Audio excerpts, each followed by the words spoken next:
মুণ্ডা তেখেতৰ জন্ম হৈছিল 1875 চনত।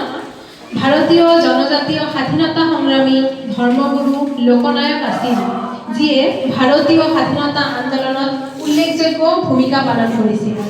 ভাৰতৰ বৰ্তমানৰ ঝাৰখণ্ড ৰাজ্যৰ ছোটা নাগপুৰ মালভূমি অঞ্চলৰ অন্যতম বৃহৎ জনজাতি গোটমুণ্ডা জনগোষ্ঠীৰ তেখেত সদস্য আছিল।